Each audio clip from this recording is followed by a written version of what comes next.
আজ রান্না করেছি ছোটো চিংড়ি দিয়ে পুঁই মুসরি।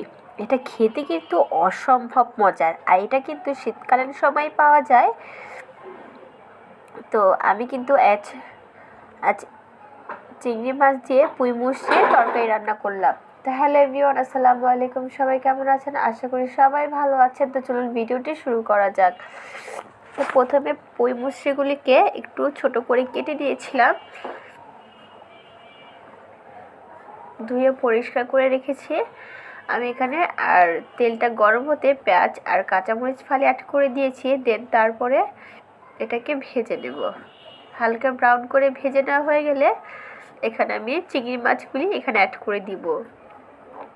আমি কিন্তু এখানে বেশ খানিকটা ছোট ছোট চিংড়ি গুঁড়ি দিয়েছি। আর এটা দিয়ে ভালো করে এখন চিংড়ি মাছটা পেঁয়াজের সাথে ভালো করে ভেজে নিতে হবে। ভাজতে ভাজতে কিন্তু এক পর্যায়ে একদম লাল হয়ে যাবে, তখন আমি এখানে অ্যাড করে দিব আদা রসুনের পেস্ট। আর সেটা দিয়ে কিন্তু ভালোভাবে আমাকে কষিয়ে নিতে হবে, না হলে কিন্তু আদা রসুনের কিন্তু কাঁচা ফ্লেভার চলে আসবে। তারপরে পরিমাণ মতো পানি দিব মশলা কষাতে। এগুলি এখানে কিন্তু আমি যে রেগুলারলি যে মশলাগুলি ব্যবহার করে থাকি এখানে কিন্তু সেগুলি এখানে অ্যাড করেছি। এখানে ছিল হলুদ গুঁড়ো, মরিচ গুঁড়ো, ধনিয়ার গুঁড়ো, পরিমাণ মতো লবণ, মানে বেসিক মশলাগুলো আমি কিন্তু ভালোভাবে দিয়ে এখন মশলাটাকে কষিয়ে নেব। যখনই মশলার গা থেকে তেল ছাড়বে তখন আমি এখানে পুঁই মুসরিগুলি অ্যাড করে দেব। তো মুসরিগুলি দিয়ে ভালো করে এখন নাড়াচাড়া দিতে হবে। একটু নাড়াচাড়া দেওয়ার পরে আর আমি কিন্তু এখানে একটা আলু একটু ছোট ছোট করে কেটে দিয়েছি।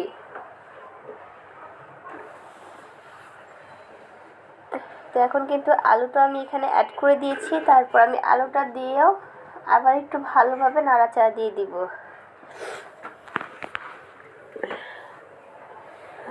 আর এখানে কিন্তু এই পর্যায়ে আমি অল্প একটু পানি দিয়েছিলাম, সেটা কিন্তু দেখানো হয়নি। তো এখন ভালোভাবে নাড়াচাড়া দিয়ে ঢাকনা দিয়ে ঢেকে রেখে দেব একেবারে সেদ্ধ হওয়া পর্যন্ত, পানিটা শুকানো পর্যন্ত আর কি। তো আমি কিন্তু এর মাঝে 2-3 বার করে নাড়াচাড়া দিয়ে দিয়েছিলাম। দেখো এখন কিন্তু পানিটা অনেকটাই শুকিয়ে গিয়েছে, অল্প কিছু পানি রয়েছে। তো এখন কিন্তু আবারও নাড়াচাড়া দিয়ে ঢাকনা দিয়ে ঢেকে রেখে দেবো খানিকটা সময়ের জন্য। কিছুক্ষণ পর দেখো একেবারে ভাজা ভাজা হয়ে গিয়েছে।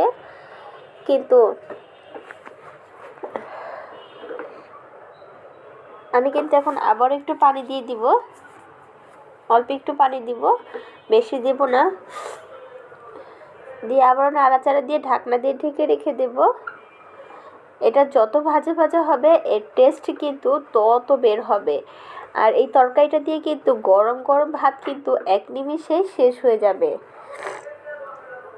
আর শীতকালীন কিন্তু অনেক সবজি বের হয়, আর সেই সবজিগুলি খেতে কিন্তু দারুণ টেস্ট হয়। তো দেখো কিছুক্ষণের মধ্যে কিন্তু পুঁই মুসরিটা অলমোস্ট কমপ্লিট হয়ে গিয়েছে। তখন আমি ভালোভাবে একটু নাড়াচাড়া দিয়ে কিন্তু নামিয়ে ফেলবো। তো চলো এখন পরিবেশন করে নেওয়া যাক।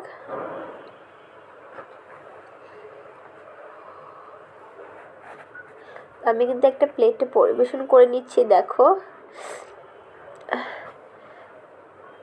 দেখতে কতটা লোভনীয় হয়েছে না, খেতে কিন্তু অসম্ভব মজার হয়েছে। চাইলে তোমরা একবার হলেও ট্রাই করে দেখতে পারো। আর ভিডিওটি ভালো লাগলে like, share, comment and subscribe করে পাশে থাকবে। তো আজ এই পর্যন্ত, আবার অন্য কোনো ভিডিওর সাথে নিশ্চয়ই দেখা হচ্ছে। আল্লাহ হাফেজ।